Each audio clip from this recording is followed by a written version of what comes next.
The year was 1915. A 10-year-old boy stood on the corner of Lenox Avenue and 135th Street, watching something that would burn itself into his memory forever. The boy's name was Ellsworth Raymond Johnson, but the world would come to know him as Bumpy. What he witnessed that autumn day wasn't just a crime or an act of violence. It was a lesson in power, in survival, and in the brutal economics that would define Harlem for the next half-century. But we're getting ahead of ourselves.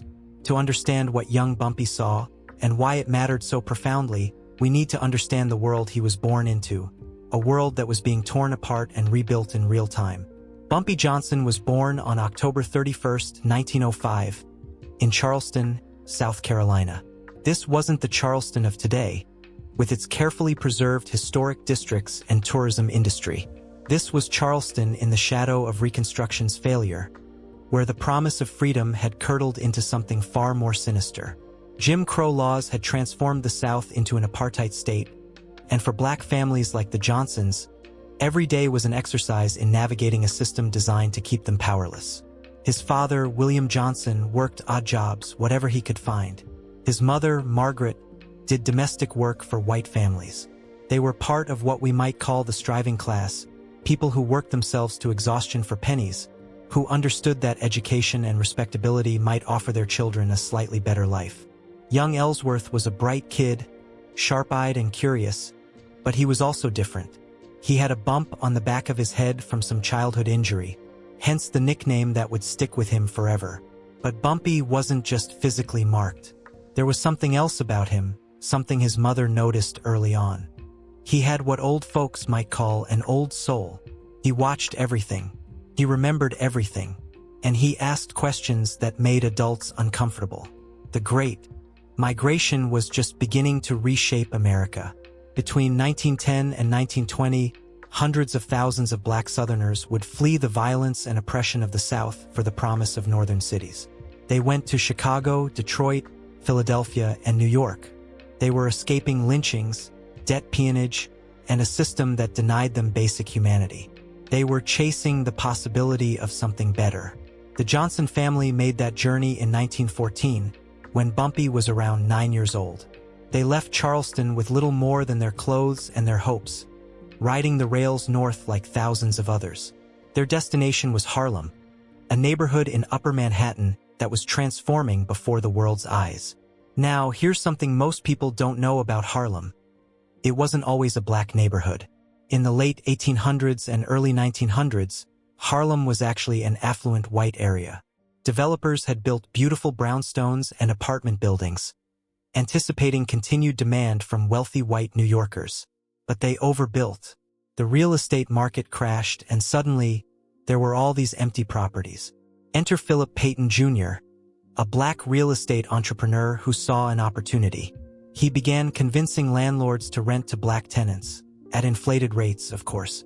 White residents panicked and fled, and within a remarkably short time, Harlem became the capital of Black America. By the time the Johnsons arrived in 1914, the transformation was well underway. Imagine what it must have been like for 10-year-old Bumpy, stepping off that train into New York City. Charleston had been oppressive, suffocating, but it had also been familiar. Harlem was something else entirely. The buildings stretched toward the sky. The streets pulsed with energy. There were black people everywhere. Not shuffling and deferential, but walking with purpose, with pride. There were black-owned businesses, black churches, black newspapers. It must have felt like stepping into a different world. But Harlem wasn't paradise. Not even close.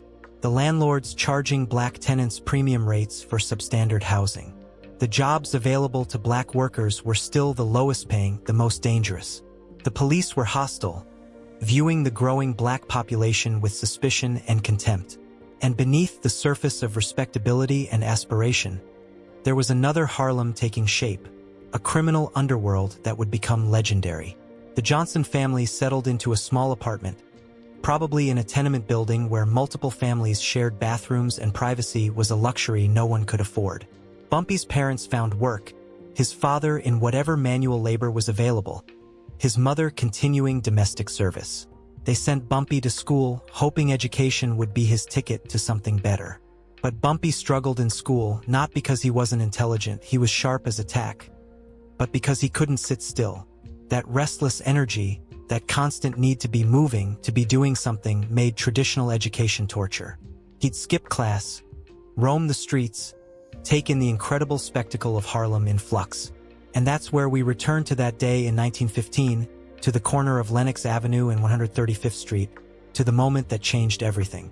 Bumpy was running an errand for his mother, probably picking up something from one of the local shops. The streets were busy, as they always were. Pushcart vendors hawked their wares. Women carried shopping bags. Men stood in clusters, smoking and talking. And then Bumpy saw him. There was a man, a white man, walking down the street like he owned it. He was a numbers runner, part of the illegal lottery system that was already taking root in black neighborhoods. The numbers game was simple. You picked a 3-digit number and placed a bet. If your number hit, you won. The odds were terrible, but the dream was powerful. A chance to change your life with a small wager. The thing was, the numbers. Game in Harlem was controlled by white gangsters from downtown. They saw the black community as a resource to be exploited. They took the bets, they collected the money, but they didn't live in the community. They didn't invest in it. They extracted wealth and gave back nothing. This particular numbers runner was known in the neighborhood. He was arrogant, dismissive of the black people who made him money. And on this day, he made a mistake. He got into an argument with a local shopkeeper, a dispute about money owed or a bet that hadn't been paid out. The specifics have been lost to time. What happened next? Bumpy watched from across the street. The numbers runner pulled out a gun. He didn't even hesitate. He shot the shopkeeper right there, in broad daylight, in front of witnesses.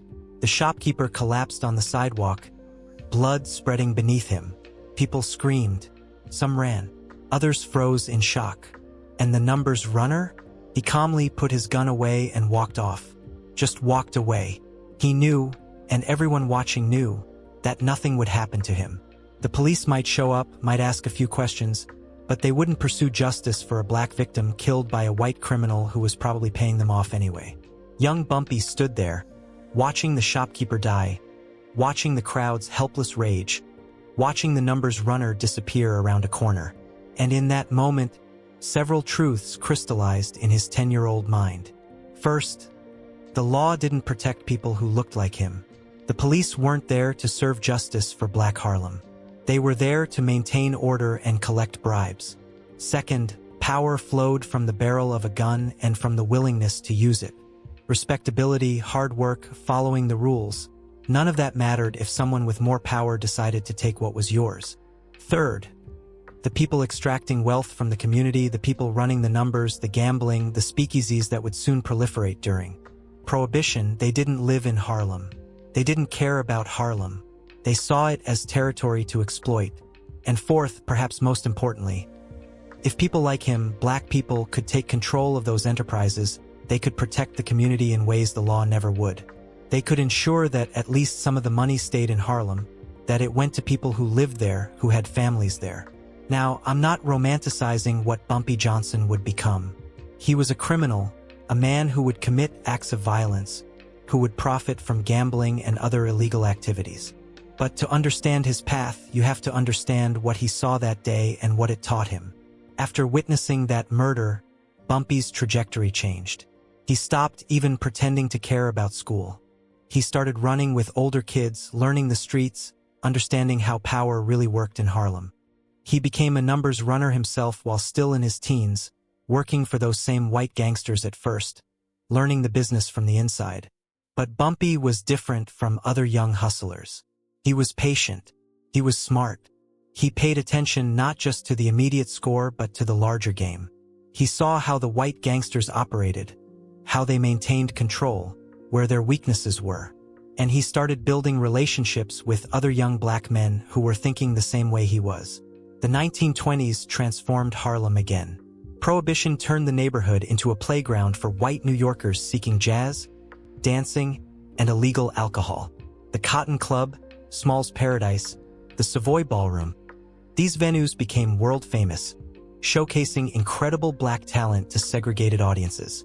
White patrons could come to Harlem to be entertained by black performers, but black Harlemites often couldn't even enter these clubs. The money flowing into Harlem was enormous, but most of it flowed right back out. The club owners were white. The bootleggers supplying the alcohol were white. The gangsters controlling the protection rackets were white. Black Harlem provided the labor, the culture, the entertainment, but didn't control the capital. This bothered Bumpy deeply. That lesson from when he was 10, that power meant controlling your own territory, stayed with him. By his 20s, Bumpy had become a formidable presence in Harlem's underworld. He was working with Stephanie St. Clair, known as Queenie, a brilliant and ruthless numbers banker who was one of the few people successfully running independent operations. Queenie was Caribbean-born, a woman in a male-dominated world who refused to be pushed around by anyone. She and Bumpy formed a partnership based on mutual respect. She had the business acumen and the established operation. He had the muscle and the strategic mind. Together, they began pushing back against the white gangsters who had dominated Harlem for so long. This was dangerous work. The Italian mob, particularly the Luciano crime family, saw Harlem as their territory. They didn't appreciate upstarts, especially black upstarts, challenging their control. There were shootings, beatings, warnings. Smaller operators who tried to go independent often ended up dead. But Bumpy had learned that lesson when he was 10. Violence was part of the language of power. He wasn't reckless, he was strategic. He built alliances. He protected his people. He made it clear that there would be costs to pushing black operators out of their own neighborhood. And slowly, he and others like him began carving out space for black-controlled operations in Harlem. The Depression hit Harlem harder than it hit white neighborhoods. Unemployment soared. People who had been barely getting by fell into destitution. The numbers game became even more important. It was one of the few ways people could dream of escaping poverty, even if the odds were against them. And it was one of the few sources of employment, of cash flow, in a community that the broader economy had abandoned. Bumpy understood this. He wasn't just a gangster extracting wealth. He was, in his own complicated way, providing services the legitimate economy wouldn't provide. He gave people jobs. He offered loans when banks wouldn't. He settled disputes when the police couldn't be trusted. He became, for better or worse, a power broker in Harlem. Now, Bumpy's life was far from simple or heroic. He went to prison multiple times, mostly for drug-related offenses. He was involved in violence. He made enemies. But throughout it all, he maintained a reputation in Harlem as someone who protected the community, who stood up to outside forces trying to exploit black people. That shooting he witnessed at age 10, that moment of clarity about how power worked, shaped everything that came after.